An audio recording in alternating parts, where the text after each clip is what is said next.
Muchas gracias por estar en este debate a fondo con el título Los impactos del coronavirus en nuestra sociedad. Queremos, bueno, en este segundo año que continuamos en pandemia, han cambiado muchas de las preguntas. Llevamos mucho tiempo como Fondo de Cultura intentando impulsar el debate desde no solo el área sanitaria que durante mucho tiempo tomó, digamos, se adueñó del perfil de discusión y no se permitían otros. Entonces tenemos la oportunidad de tener diversos enfoques, desde la filosofía, desde la historia, desde la ciencia política o digamos desde las políticas públicas. Y para ello tenemos un panel realmente de lujo. En primer lugar, quisiera presentar a Diana Orenque, que es doctora en filosofía y directora del Departamento de Filosofía de la Universidad de Santiago.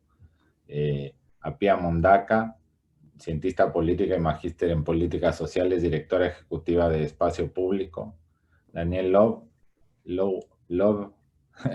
doctor en filosofía, académico de la Escuela de Gobierno de la Universidad Adolfo Ibáñez y autor del libro Ética y Coronavirus, que fue publicado por nosotros el año pasado, en agosto, y ya tiene un recorrido. Y Andrés Estefané, doctor en historia, autor del libro Cuando íbamos a ser libres, documentos sobre libertades y el liberalismo en Chile, que publicamos recientemente por nuestra editorial.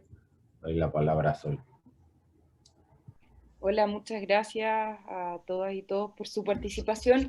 Y queríamos abrir la conversación con una pregunta general. Después de 2 años del inicio de la pandemia, ¿cómo ven ustedes esta situación desde los distintos actores, desde las autoridades, la ciudadanía, las autoridades sanitarias? No sé, el que quiera partir, Diana. ¿El que quiera partir, Bueno, Diana? Diana. muchas gracias. Bueno, muchas gracias, Rafael, por la presentación, también a Sole por la por la iniciativa de que yo parta, me parece estupendo.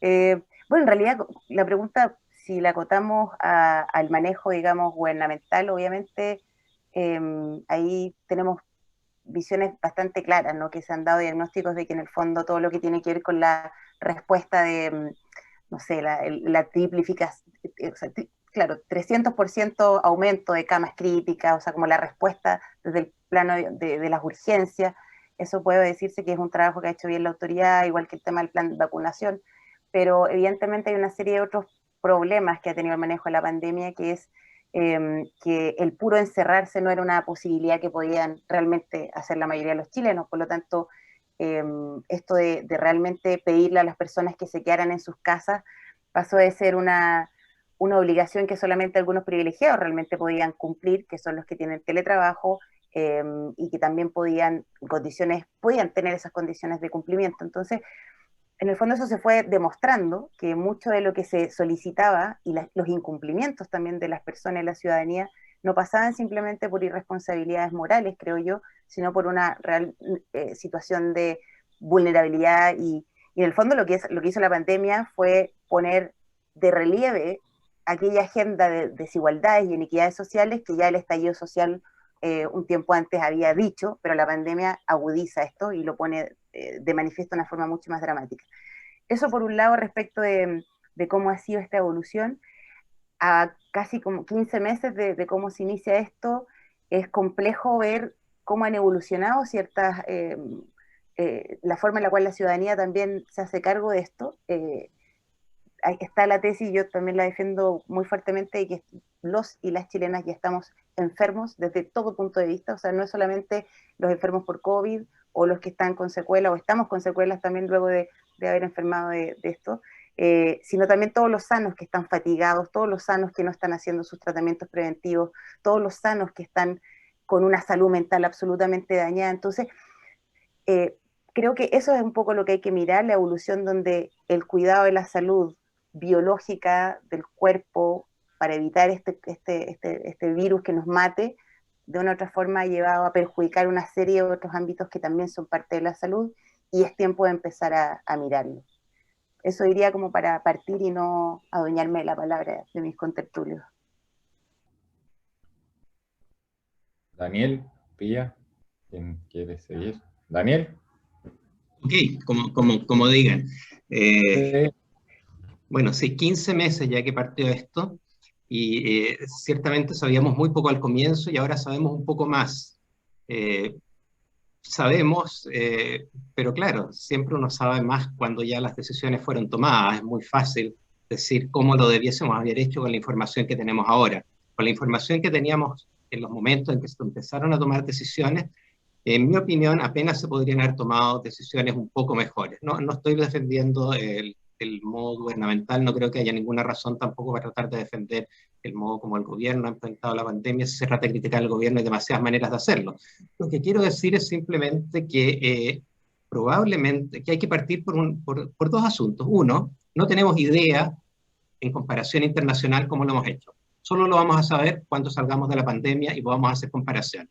Primer punto, no tenemos idea. Es como estar en la mitad de un partido de fútbol y decir quién está ganando. No sabemos. Tenemos diferentes equipos que están jugando simultáneamente en diferentes lugares, quién está ganando, que no vamos a hacer con sacada de los partidos. No sabemos. Además de que no es muy interesante saber quién ganó, lo que es importante es saber qué podríamos haber hecho mejor y qué podríamos hacer mejor en otra ocasión. Y lo segundo interesante es que para responder a la pregunta de cómo lo hemos hecho, primero tenemos que definir cuáles son los criterios en base a los cuales vamos a decidir que lo hemos hecho bien o mal. Y todos damos por hecho, cuando miramos las discusiones públicas, se da por hecho que los criterios son salvar vidas de la pandemia, la cantidad de contagios, la cantidad de personas que se enferman, la cantidad de personas que llegan a la UCI, la cantidad de personas que mueren, la cantidad de personas que están con secuelas, etcétera, etcétera. Pero esas no son las únicas consecuencias, Diana. Esas no son las únicas consecuencias, y me atrevo a decir, y puede sonar fuerte lo que voy a decir, ni siquiera son las más importantes en este caso. Esto tiene el modo de lidiar con la pandemia, tiene una serie de consecuencias que recién vamos a empezar a notar en el futuro. Aparte de los problemas de salud mental, etcétera, que estamos notando ahora, el aumento de la violencia, etcétera, etcétera, hay un montón de problemas. Yo creo que el 2021 va a ser el 2020, ojalá que no el 2021, va a ser recordado como el año en que le impedimos a cientos de miles de niños salir de la pobreza. Sabemos lo que significa la educación telemática en ciertos contextos. Entonces las consecuencias son brutales, son tremendas, y por lo tanto, en tanto no definamos, vuelvo al punto, los criterios mediante los cuales queremos decir si lo hemos hecho bien o mal, entonces posiblemente no podemos decir si lo hemos hecho bien o mal. Si metemos en la juguera todas estas cosas, quizás los grados en los que se ha restringido la libertad, las consecuencias a largo plazo, etcétera, etcétera, vamos a obtener una pintura bastante más diversificada de aquello. Quizás aquellos que optaron por restringir menos las libertades no lo hicieron mal, porque tuvieron más muertes. No estoy hablando de Bolsonaro, que son los absolutistas, digamos, de la economía, o lo que era Trump, digamos, sino que aquellos que con una cierta reflexión detrás de aquello lo hicieron. Suecia, algunos países nórdicos, etcétera. Piensen ustedes que en el norte de Europa no se ha optado por medidas tan restrictivas de la libertad como acá. Piensen ustedes que nosotros decimos los chilenos no obedecen las cuarentenas, pero acuérdense lo que pasó cuando en Holanda pusieron un toque de queda. Al día siguiente hicieron pedazos las calles, digamos. Nadie aceptó eso. En Alemania no hay toque de queda tampoco, no hay cuarentenas, aunque es un asunto de regiones, no federal. Entonces, lo que quiero decir simplemente para llevarlo al punto es que antes de saber si lo hemos hecho bien o lo hemos hecho mal, o lo hemos hecho mejor que otros, tenemos que definir en qué sentido pensamos si lo hemos hecho mejor o peor. Y creo que al definirlo, no solamente tenemos que ver las muertes por COVID, sino que tenemos que ver las consecuencias a largo plazo, y tenemos que ver también todas aquellas restricciones a la libertad que han implicado una merma tremenda en la calidad de vida de las personas. Y si tomamos todo eso en consideración, bueno, no sé qué lo ha hecho mejor. ¿Pía? Es complicado, como muy bien decía Daniel, evaluar, porque efectivamente no tenemos un contrafactual, no sabemos cómo hubiese sido el otro escenario. A mí no me gusta tanto en consideración a cómo ha sido el contexto en Chile, la comparación internacional, porque parece que es como el deseo constante de rankear primero. Pero sí creo que nuestra trayectoria nos puede ir dando puntos de comparación, más que pensar cómo vamos respecto a Argentina, recordando aquella memorable minuta que se filtró que decía que íbamos mucho mejor que ellos. Y claro, en marzo del año pasado era muy difícil saber lo que se venía. Para todos nosotros, como en nuestra dimensión más doméstica y privada, pero también para las autoridades responsables de las distintas decisiones. Habiendo pasado más de un año, uno espera obviamente mayor entendimiento, prolijidad y asertividad, porque uno se vuelve comprensivo en el inicio, cuando el escenario era absolutamente incierto. Pongo un ejemplo, las elecciones. Tuvimos que correr elecciones el primer semestre del año pasado porque no sabíamos qué pasaba. En ese momento nadie se atrevía a ponerlo en duda. A mí me parece que fue una decisión acertada. Pero el segundo semestre del año 2020 pudimos enfrentar elecciones porque ya entendíamos mejor cómo funcionaba el virus y habían algo más de certezas al respecto. Ese aprendizaje no nos sirvió para enfrentar las elecciones que íbamos a tener en abril. Y eso no es compararse con otros, sino que con nosotros mismos. Y ahí evidencia que muchas veces nuestra capacidad de reacción en materia de política pública no ha sido todo lo acertada posible. Yo quiero ser justa y efectivamente han habido buenas noticias, pero han habido otras que han costado mucho. Diana lo mencionó en su intervención. Y yo creo que hubo algo de poner siempre el esfuerzo o el peso de la carga en respetar, en que la ciudadanía tenía que ser responsable con la cuarentena.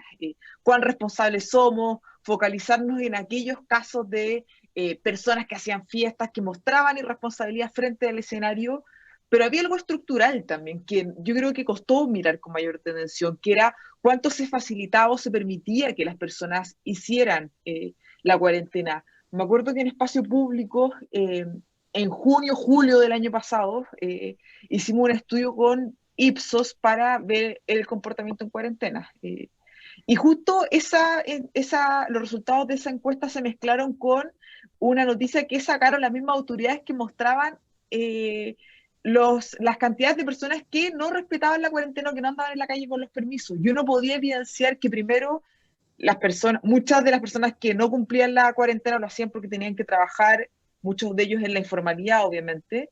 Y lo segundo es que había mucha gente en las calles porque muchos tenían permisos colectivos de servicios esenciales, cuando la esencialidad se extendió a niveles que obviamente dejaban de ser esenciales. Yo quiero creer que hemos ido aprendiendo de las distintas dimensiones. Comparto que la pandemia no puede ser analizada desde una dimensión y además tampoco podemos hoy día cantar victorias.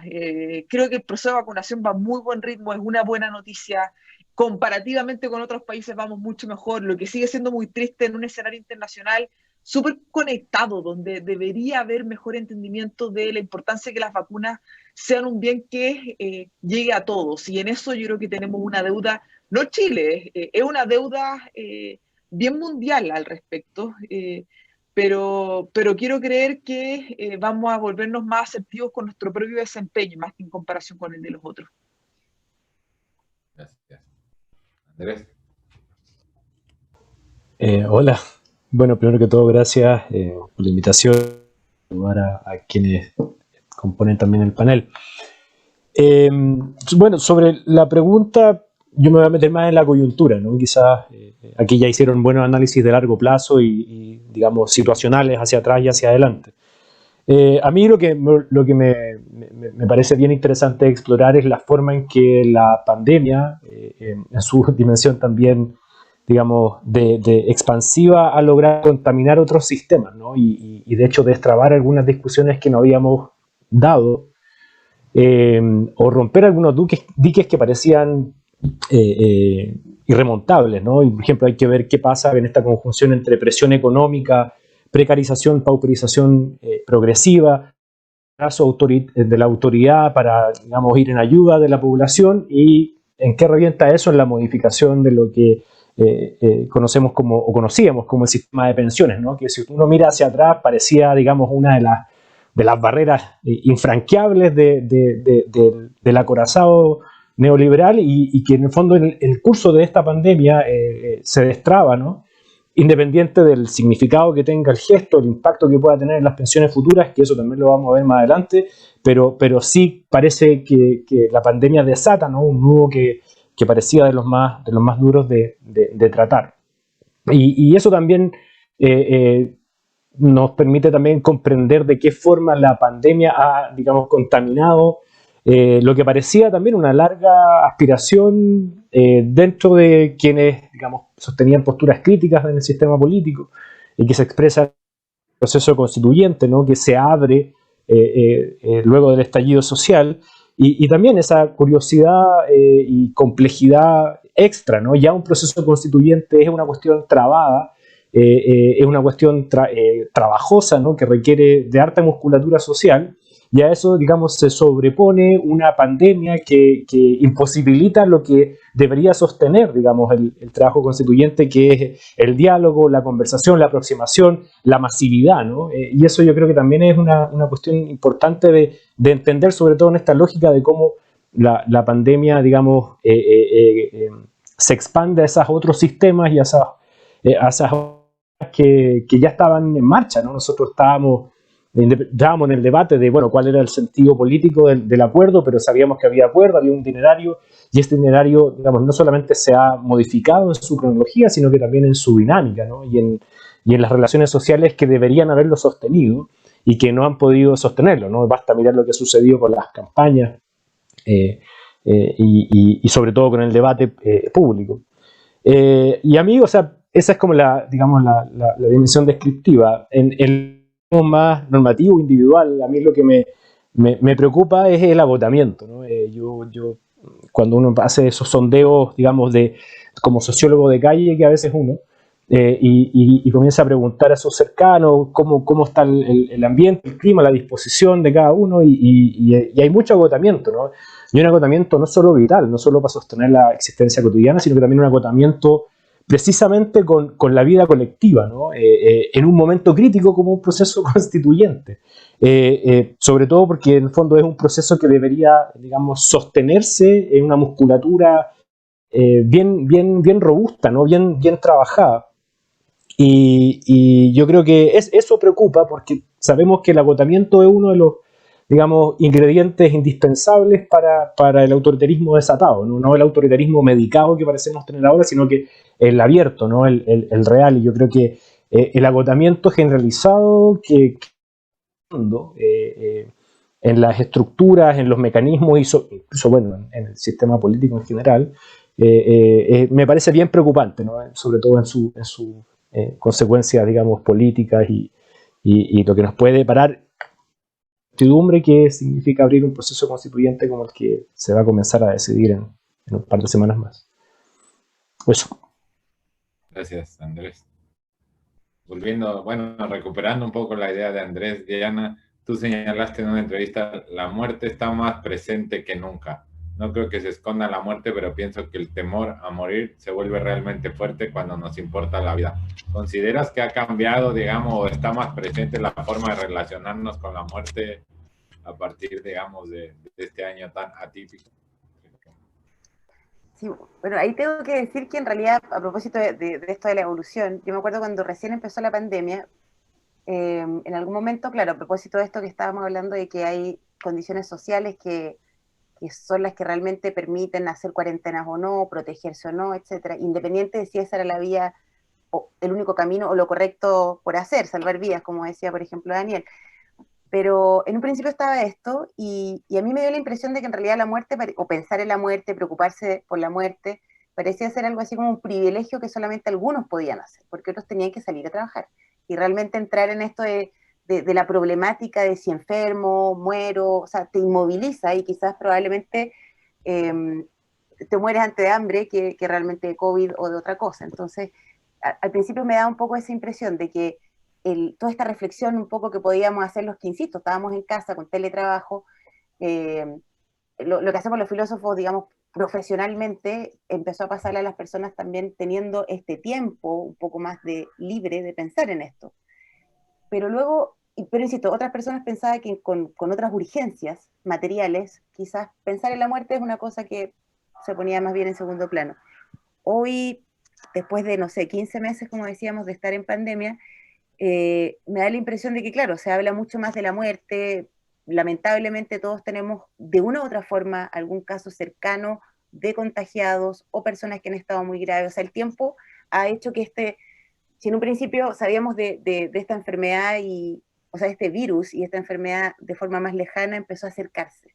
El tiempo, en la medida que se extendía el tiempo, se acercaba también, por lo menos de lo que me da la impresión de lo que se comunica y la experiencia un poco de lo que decía quizás antes de esta sociología más bien como popular, se ha acercado a estas experiencias de personas contagiadas y enfermas y muertas también, o sea, o muertes. Entonces, yo sí creo que hay una presencia más sobre el tema, pero también pienso que, por otro lado, con esto de que tampoco los funerales son lugares compartidos, de duelo colectivo, tampoco la muerte está por todos lados, pero está como un número. Nos aterra, pero también nos desensibiliza de cierta forma. Entonces sabemos de muchas muertes, nos parece terrible, pero tan terrible como cuando veíamos quizás también los bombardeos a Irak televisados, terrible, pero cambio el canal. O escuchamos todos los días un poco las declaraciones de Paula Daza y también con el número constante de números de muertos, pero hay algo también donde el número pierde sensibilidad o de alguna otra forma también nos aleja. Entonces, es difícil realmente saber cómo las personas están experimentando o qué están pensando sobre la muerte. Yo creo que ahora incluso la percepción de muerte parece ser menos digamos, importante como antes. O sea, hay muchas personas que están teniendo tendencias francamente suicidas. O sea, todos los que están haciendo fiestas clandestinas. Y no estoy aquí pensando en los típicos casos que aparecen en los medios, que a mí me molesta mucho, que son casi siempre en ciertas comunas más vulnerables y no muestran, o poco muestran las fiestas clandestinas que están ocurriendo en el sector oriente, que son mucho más frecuentes. Creo que ahí hay una cosa también de coqueteo con la muerte o coqueteo con el riesgo, porque ya no hay nada que perder. Entonces, cuando no hay nada que perder y uno necesita de una u otra forma también estabilizarse, hasta el riesgo se busca, ¿no? Porque por último, si me muero, vivo 3 segundos más intensa la existencia que seguir en este encierro permanente que no me da un horizonte de mejora. Entonces, ahí es cuando vuelve de nuevo quizás lo que decías tú, Rafael, en un principio, el momento de que la vida vuelve a ponerse relevante cuando, o sea, la muerte empieza a ser algo que nos asusta cuando la vida nos merece la pena vivir. Pero si llevamos encerrados todo este tiempo, la salud mental, insisto, está pasando, o sea, estamos pasando por momentos difíciles, quizás la muerte ya deja de ser un mal mayor porque la vida en algo perdió también su rol de interesante. A nosotros como seres humanos no nos interesa solamente respirar y subsistir, nos interesa vivir bien, y eso significa bajo criterios que no solamente son puramente biológicos, orgánicos. Eso creo que más o menos responde lo que pienso. Entonces hay una evolución entre esto de que la muerte antes quizás era un lujo y luego pasa a ser una cosa que a lo mejor ya ni nos importa, porque la vida ha perdido un poco ese valor que tenía antes, en cierto sentido.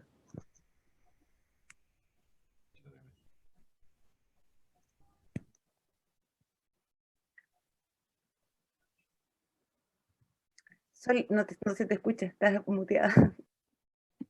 Ay, perdón. Daniel, uno de los propósitos de tu libro, que publicado en agosto pasado, era justamente reflexionar sobre los distintos dilemas que enfrentamos y las preguntas que surgen a partir de este contexto de incertidumbre.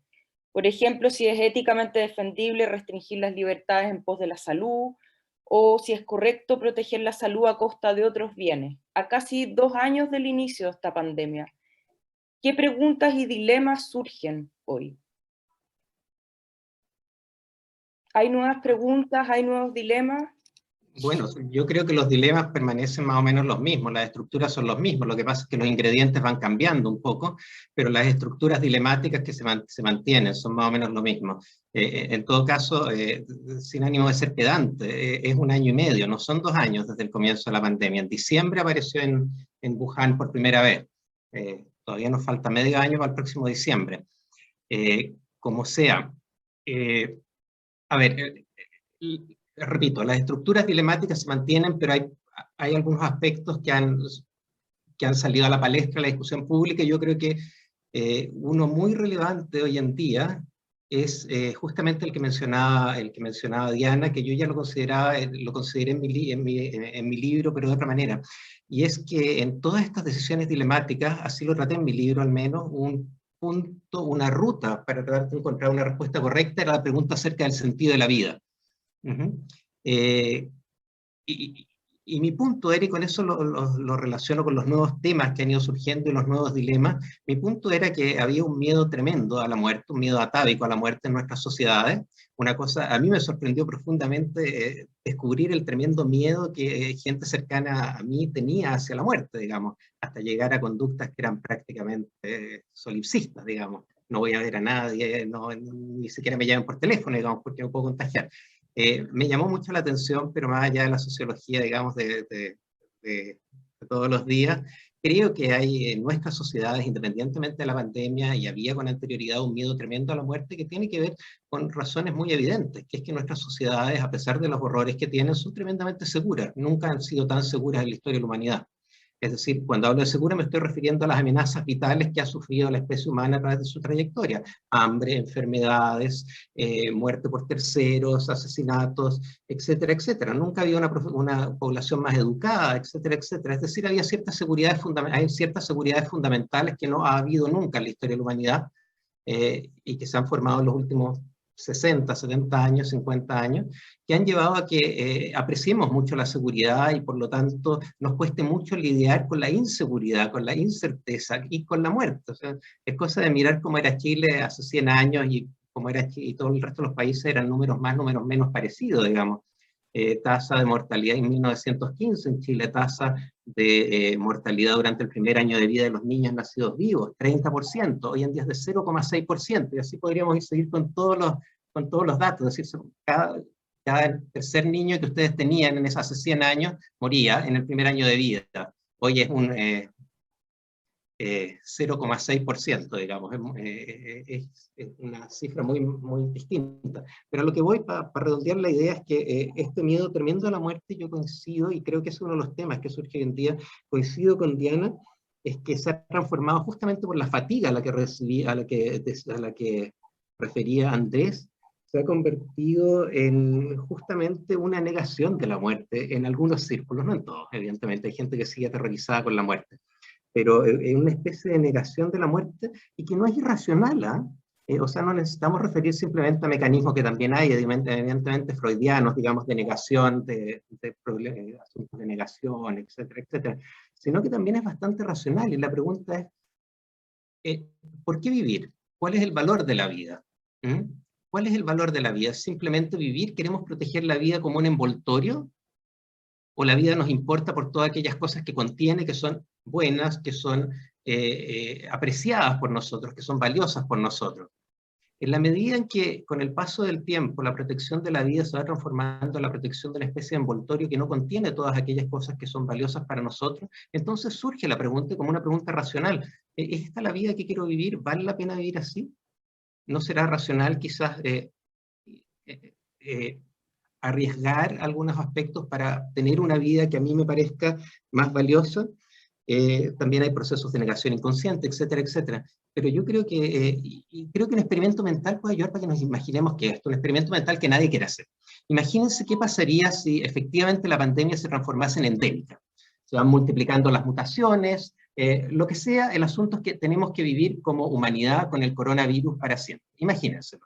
No hay posibilidad de vacuna, nada. Bueno, ¿cómo viviríamos en ese caso? A mí me resulta evidente que no seguiríamos con las medidas que tenemos ahora. Porque la vida no tendría sentido. Renunciaríamos a ellas, viviríamos con mayor riesgo, la gente moriría más, tendríamos una expectativa de vida como la que había hace 30 años, tampoco es el fin del mundo, pero no renunciaríamos a todo aquello que hace que la vida sea valiosa.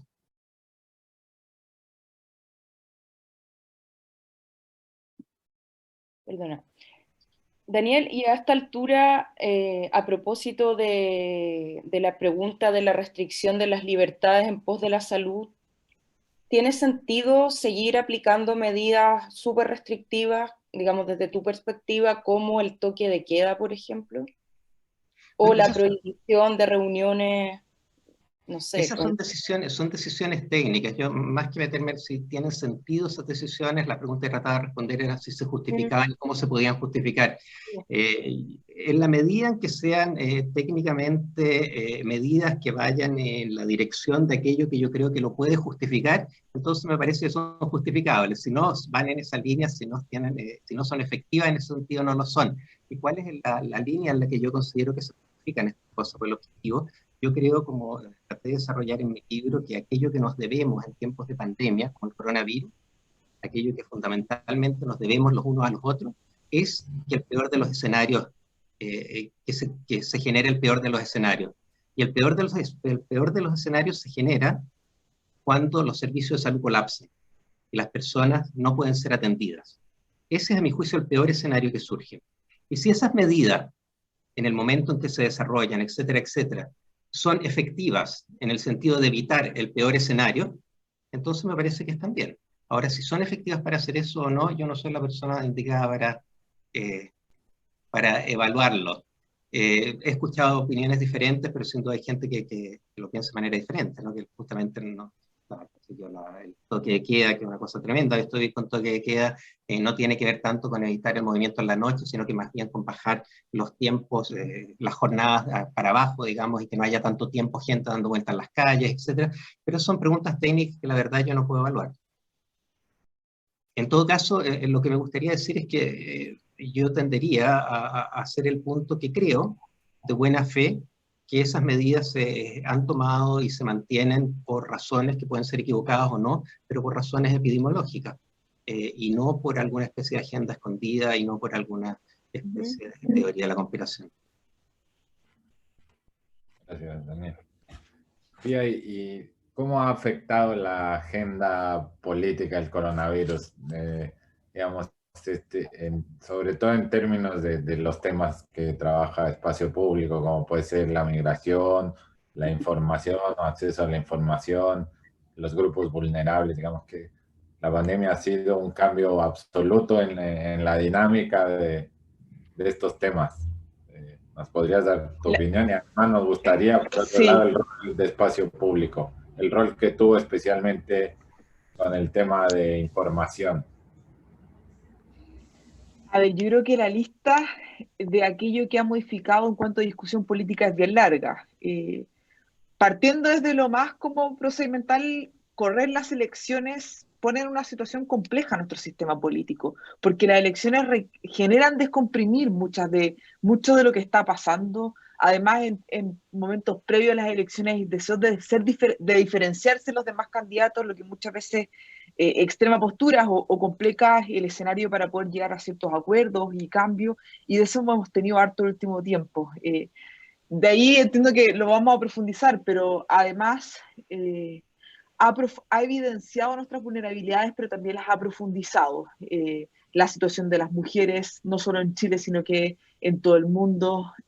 Todo esto mezclado con otras crisis que andan dando vuelta y que han señalado aquí mis compañeras y compañeros de panel, pero en materia de transparencia y probidad, que de hecho es una línea de trabajo importante en Espacio Público. Primero, hay una realidad variada en América Latina, porque hay distintos niveles de acceso a la información pública, algo muy relevante en un momento como este, la pandemia, donde estamos en excepciones constitucionales, donde, voy a hacer un ejemplo muy de la política pública, pero los tratos directos se priorizan, algo que es anómalo en general en la administración pública, porque uno tiene que tener varios oferentes, porque se promueve que no haya una decisión unilateral de contratar solo una persona para evitar, obviamente, hechos de corrupción o privilegiar a una persona. Todo eso son puros riesgos en pandemia. En eso Chile yo creo que tiene un mejor estándar de acceso a información pública que otros países de la región, donde el escenario era un poco más complicado, pero así todo, el primer tiempo de la pandemia fue complejo. Imagino que tu pregunta va sobre el rol de Espacio Público en el desarrollo de su informe y las diferencias que tuvimos con el gobierno por las cifras. Esto partió en marzo, cuando la pandemia en el fondo explota en Chile. Miembros de la Asamblea de Directores de Espacio Público decidieron empezar a hacer este informe sin imaginar que íbamos a cumplir ya más de un año haciéndolo y tampoco sin imaginar lo que iba a suceder. El objetivo fue mutando, pero obviamente tenía el deseo uno, que es muy vinculado a la misión institucional que nosotros tenemos de proveer de información pública a la ciudadanía de la forma más cercana y asequible posible, porque muchas veces la información está, pero no es tan fácil acceder a ella, o es para un público muy seleccionado, que eso es algo obviamente que a nosotros nos importa que no suceda. Y además, mostrar experiencia internacional procesada. se armó un equipo, lo que empezó a hacer es que nosotros nunca hicimos proyecciones de decir, en un año más vamos a estar así, sino que se evaluaba el escenario, se iban planteando distintas formas de poder evaluarlo, y además se iba mostrando un análisis acucioso de lo que estaba pasando en otros países, fundamentalmente en el ala norte del mundo, que tenía ciertos, estaba meses adelantados como del desarrollo de la pandemia. Ahí, como es de público conocimiento, obviamente hubo diferencias con la autoridad. Algo que nosotros aclaramos mucho, que nunca fue un punto político, ni tampoco era un ataque a las autoridades. Nuestro esfuerzo siempre fue de que esto resulte de la mejor manera posible, y si es que hay cosas técnicamente que nos parecen bien, lo vamos a decir y lo hemos señalado, pero si hay cosas que no compartamos desde la dimensión técnica, lo vamos a señalar, con el deseo obviamente que las políticas públicas son construidas por múltiples actores, y la conversación en un país democrático y el disenso es positivo, que yo creo que a nuestro país le ha costado poder funcionar en esas dinámicas, pero algo hemos ido entendiendo en el último tiempo, y yo creo que el proceso constituyente también contribuye en eso, en articular conversaciones entre actores diversos. Yo creo que en Chile hay mucha conversación, pero en puros silos bien homogéneos. Entonces, algo de eso fue nuestra experiencia durante la pandemia, de poder mostrar las cifras que nosotros analizábamos, pero también ampliar el horizonte de lo que se estaba haciendo.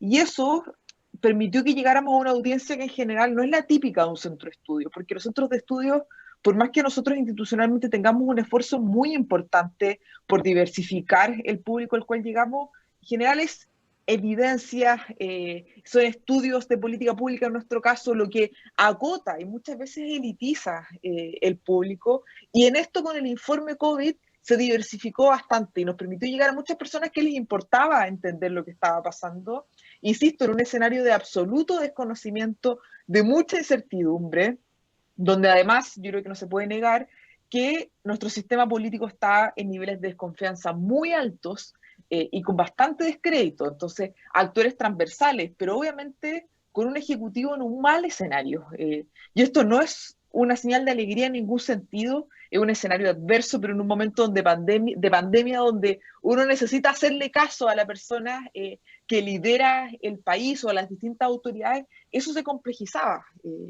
Y en eso obviamente estuvimos y vamos a seguir estando, pero nuestro trabajo se articula en distintas dimensiones, y en el fondo nos hemos tenido que mezclar entre aquello que ha sido el trabajo histórico de espacio público, que no lo hemos desatendido, pero cómo eso se mezcla y se va modificando en el fondo con los nuevos desafíos que hoy día estamos enfrentando. A nosotros nos importa la empleabilidad femenina, es un tema que es relevante para nosotros, y hoy día no podemos pensar cómo emplear a las mujeres si es que no pensamos en el contexto de la pandemia. O no podemos pensar en echar a andar nuestra economía si es que no pensamos en cómo se van a reactivar y si es que eso va a tener criterios de sustentabilidad, algo que Espacio Público ha trabajado mucho. Entonces, con eso te voy dando ejemplos de finalmente cómo, yo creo que algo que le ha pasado a todos, a todo el mundo, nuestra institución ha tenido que ir mezclando aquello que hemos hecho siempre con los enormes desafíos que vive Chile en particular después del estallido, pero también a nivel más global durante la pandemia. Y eso es muy entretenido, muy desafiante, y yo creo que si es que afrontamos discusiones de fondo y de manera muy responsable, puede permitirnos construir un mejor país. Yo en eso soy absolutamente esperanzada, y creo que el proceso constituyente es una tremenda invitación para que converjan todos esos espacios y nos atrevamos a pensar a largo plazo.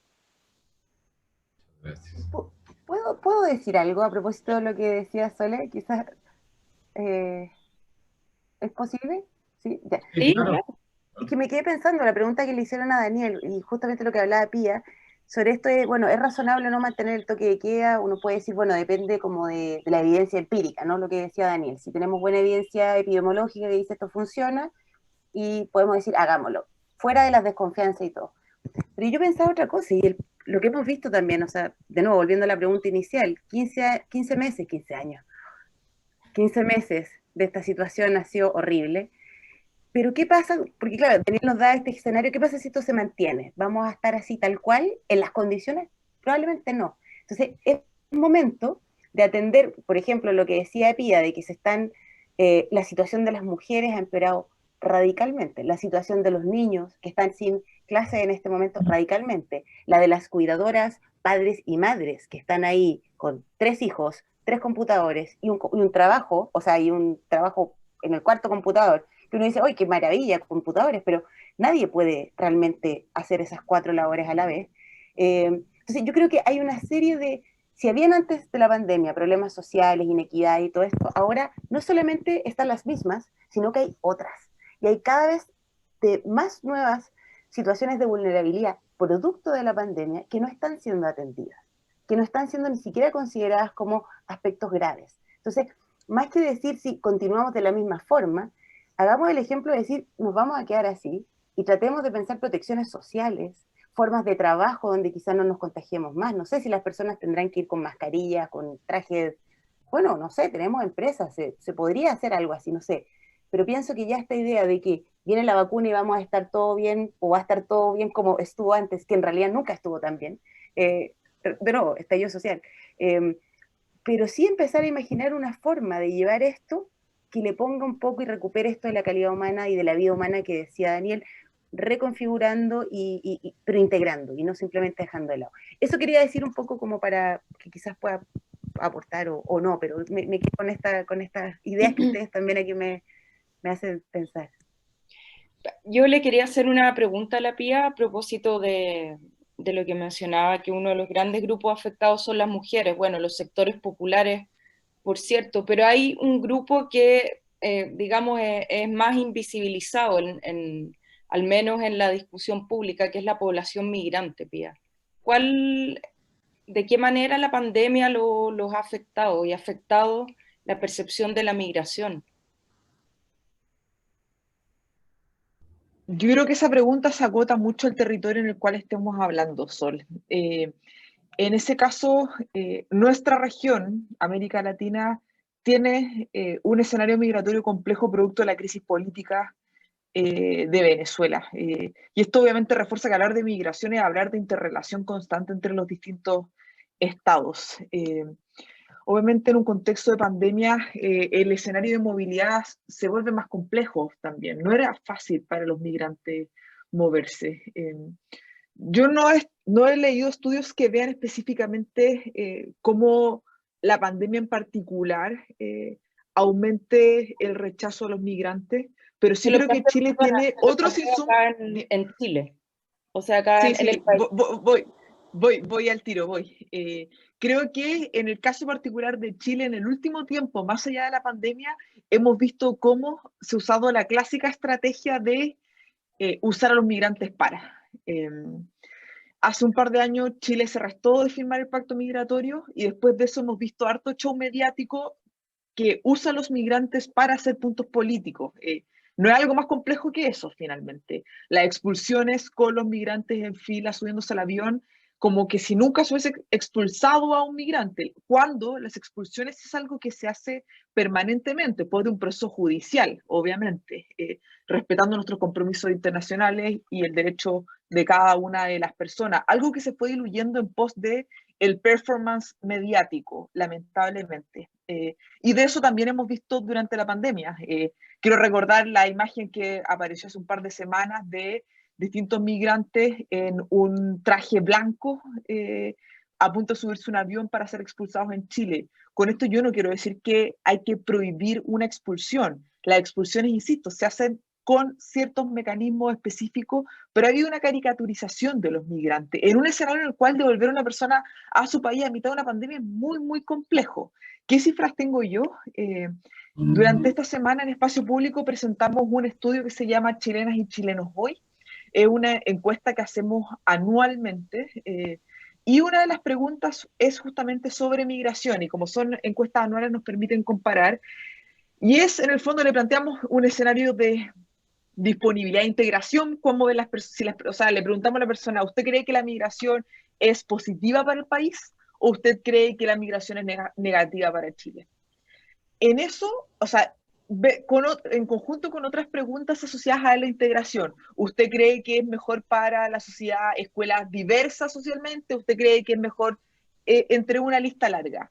En todas las preguntas que hicimos, el sentimiento pro integración y pro diversidad era fuerte, salvo migración, donde el escenario era prácticamente mitad y mitad, como la mitad de las personas cree que la migración es negativa, la otra mitad cree que, que la migración es positiva, evidenciando la tensión y lo polarizante que es este tema. Algo interesante es que en general, y esto no solo pasa en Chile y está bien estudiado, las clases, los niveles socioeconómicos más altos son más pro migración que los niveles socioeconómicos más bajos. Y eso nuestra encuesta lo había mostrado los años anteriores. A medida que íbamos disminuyendo el nivel socioeconómico, había mayores tensiones con la migración, y esto uno lo puede mirar, puede tener distintas explicaciones. Sin embargo, en esta última medición, cuando nosotros mirábamos por nivel socioeconómico, la distribución no habían tantas diferencias. Lo que muestra en el fondo que el rechazo, estoy pensando siempre en el rechazo hacia la migración ya no es característico solo de ciertos niveles socioeconómicos, sino que está relativamente más distribuido. Y aquí uno podría intentar pensar qué es lo que está pasando ahora, que por ejemplo los niveles socioeconómicos más altos, que eran más positivos hacia la migración, el nivel de estar negativos ha ido aumentando finalmente.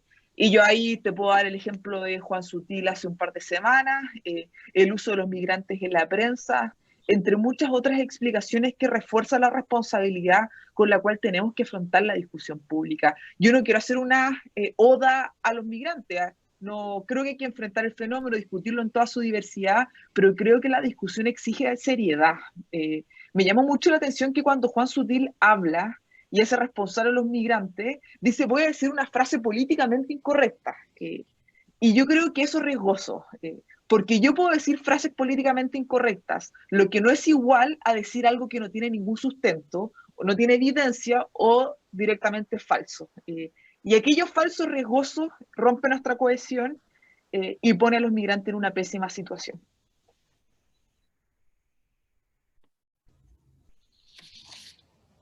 Gracias, Pia. Andrés, en una entrevista que diste, digamos, hace no tanto, señalaste que en los últimos años hemos conquistado diferentes libertades, pero que es necesario recordar que es una conquista y por tanto podemos perderla.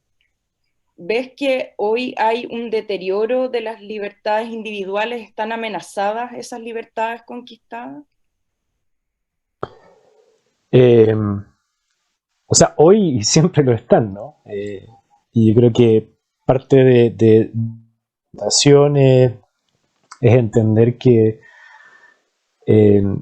todo ese, digamos, patrimonio que en circunstancias normales, tal como decía Daniel hace un rato mencionaba o construía que hacía mucho sentido, ¿no? Y que también nos da una buena puerta de entrada para entender el vértigo en que nos pone el coronavirus, ¿no? En un espacio donde, o sea, digamos, civilizacionalmente, no digamos a nivel general, porque hay muchas disparidades y desigualdades, pero hay seguridad médica, hay cierto acceso, hay algunos, digamos, niveles de abundancia que generaciones anteriores no habían visto.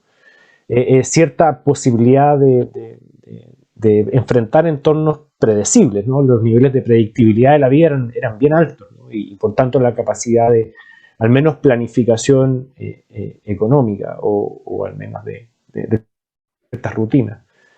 Bueno, y eso es lo que se desmorona, ¿no? Y nos hace empezar a mirar aquello que se había naturalizado.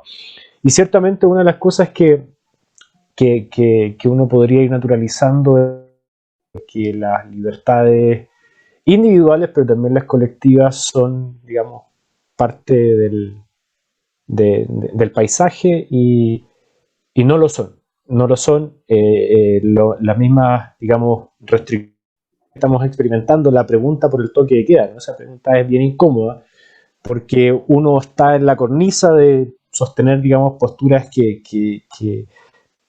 lo aproximan a personajes bien complejos del escenario político global actual o reciente, pero sin duda digamos, es una de esas preguntas incómodas y cuya respuesta, digamos, quizás se va a ver con nitidez cuando si es que recuperamos cierto tipo de similitud con las dinámicas o las rutinas anteriores, porque en el fondo lo que hoy día está decretado, ¿no?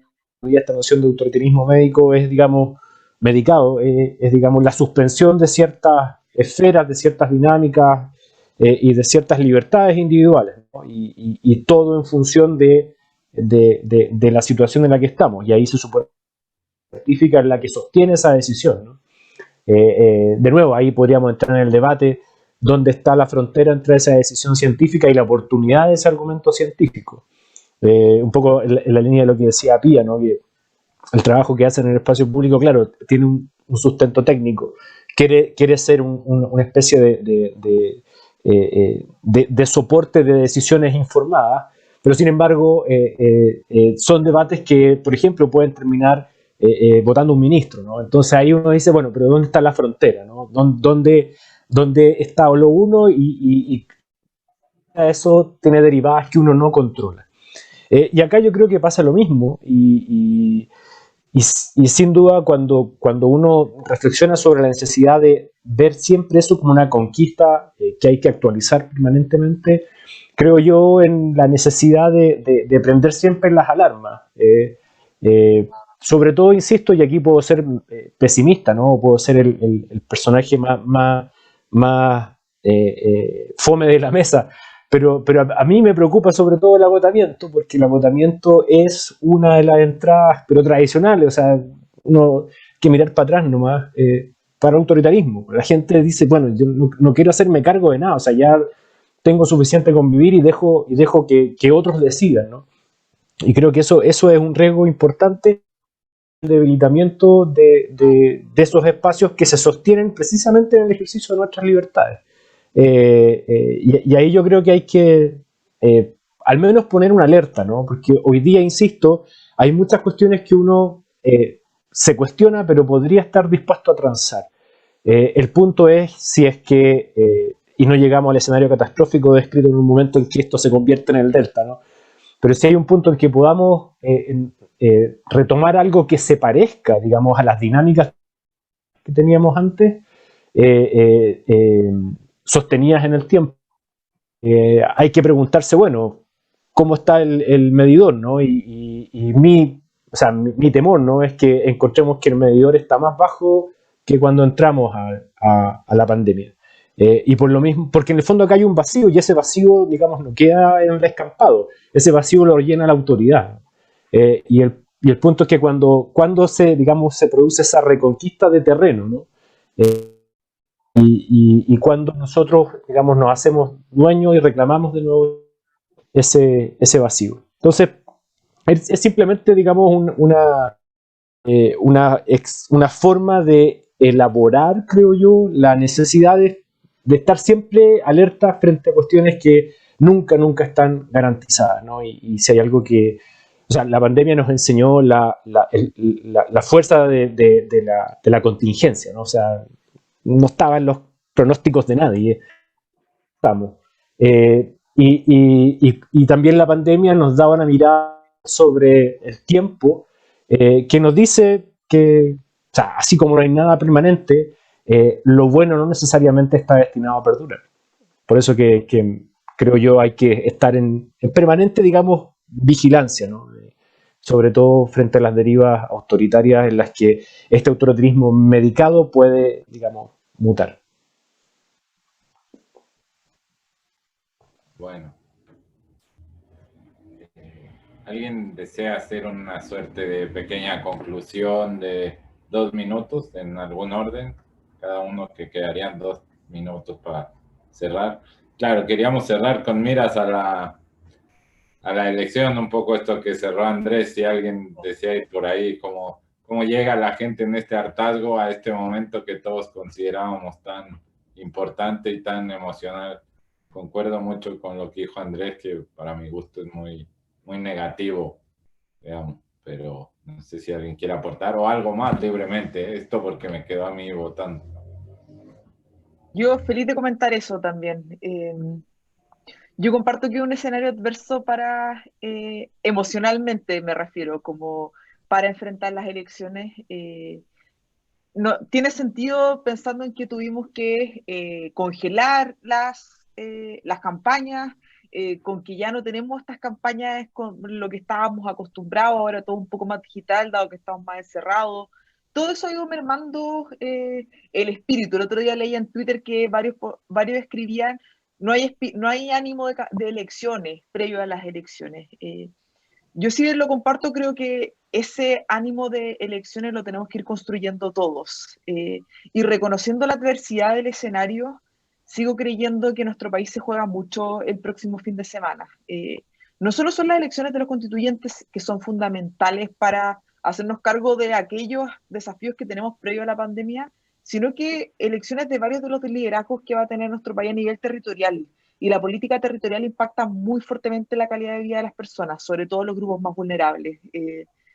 Digo esto un poco para reivindicar ese desánimo y para poner mi mayor esfuerzo en que animar a las personas a que vayan a votar. La gran mayoría de las personas decide su voto en los últimos días, ojalá se puedan informar, sumen a otros y podamos reactivar este proceso que se inició antes de la pandemia sin saber que se iba a cruzar, pero que sigue siendo igual de urgente e importante para todas las personas que habitan en nuestro país. Gracias, Pia. Daniel. Sobre la pregunta de cómo esto afecta el proceso político, no tengo mucho que decir, la verdad es que no sé. ¿Algún cierre de algo que te interesó? Sí. O sea, en principio estoy de acuerdo, es un escenario muy adverso, digamos, pero es lo que hay de alguna manera y hay que hacerlo mejor con lo que se tiene, simplemente. Mi punto que me gustaría poner el acento es en lo que decía Andrés. Estamos acostumbrados a considerar que muchos logros sociales, y me estoy refiriendo a las instituciones sociales en más amplio sentido, son parte del paisaje, las naturalizamos, y no lo son. Son construcciones sociales que han surgido en procesos históricos normalmente tremendamente recientes y que tal como han surgido pueden volver a la nada y pueden desaparecer. Y yo creo que uno de los peligros, que afortunadamente hasta ahora al menos no se ha concretado, que yo veía en la pandemia, era que a diferencia de lo que muchos pronosticaban, que era un mundo mucho mejor después de la pandemia, justamente lo que nos amenazaba eran los autoritarismos.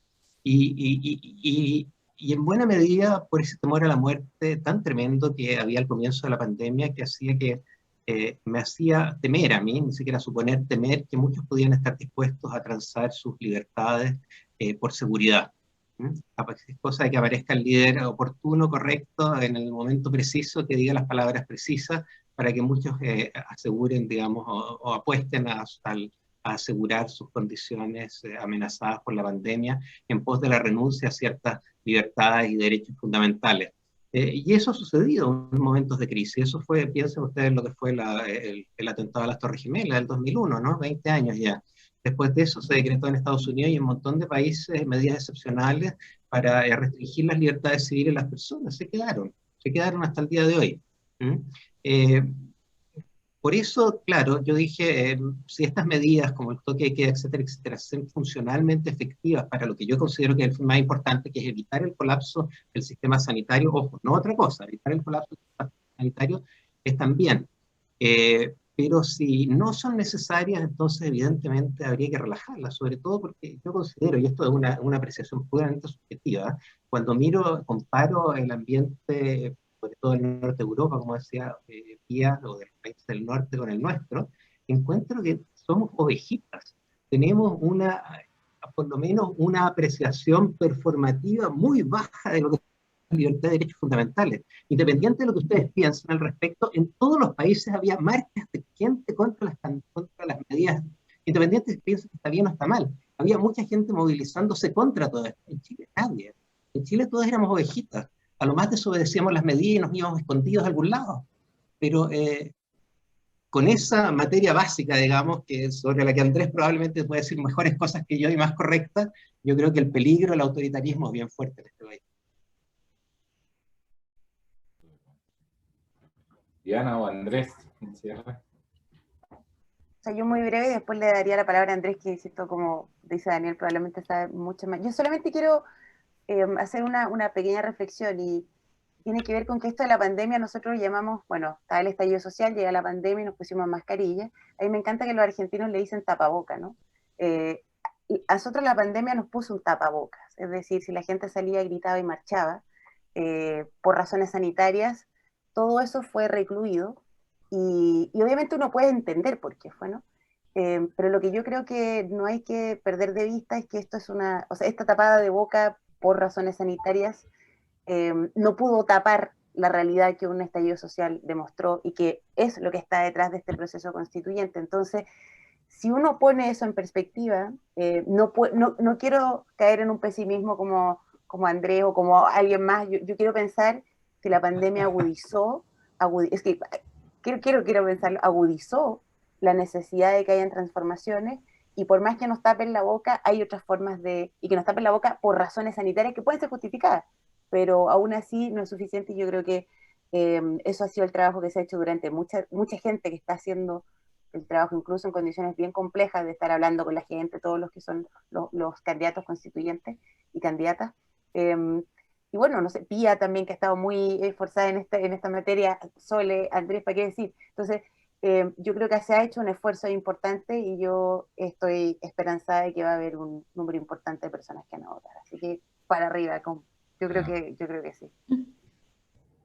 Que cierre el pesimista. No, que ya quedé con el mote, ya, ¿qué más voy a decir? Así como, haz tu trabajo. Es famosa la lucidez de los pesimistas.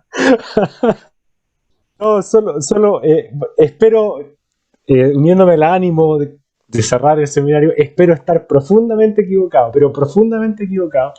Y efectivamente que esta, digamos, sea una oportunidad de sorprenderse de nuevo. Yo también me sumo a informarse, a buscar, pero también a entender que en el procedimiento, en la formalidad, requiere de una cuestión que hoy día está suspendida, ¿no? Y que nosotros sostengamos esas instituciones, tal como decía Daniel, esas son pero son construcciones que no funcionan con inercia, sino que funcionan con interacciones que pasan por nosotros, ¿no? Y en las preguntas que nos estamos haciendo acá, creo yo que son necesarias, no las vamos a resolver acá no se decide ninguna política pública, pero sí son necesarias porque en la medida que el escenario sigue caminando bien, estemos un número importante de la población vacunada, bajen los contagios, el sistema de salud deje de estar en irritación permanente, vamos a tener que volver a rearmar y dar esos debates y sobre todo yo quisiera poner el medidor de las libertades. A mí mi temor es que cuando miremos el indicador del tablero nos encontremos con que hay cuestiones, como dice un amigo, cuando uno prende el computador y de repente se le pierden 5 lucas, es como que de repente nos falta algo con lo que habíamos entrado en este proceso. Y por lo mismo creo yo que estos debates y estas discusiones son relevantes, al menos para tener las preguntas claras y no tener que llegar a pensarlas en el momento donde tengamos que resolver, digamos, coyunturalmente una cuestión compleja.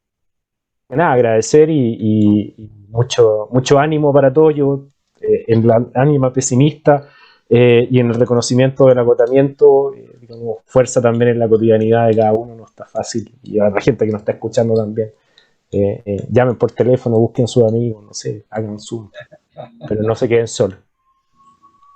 Muchas gracias, Andrés, y muchas gracias a todos por su participación, agradecerles.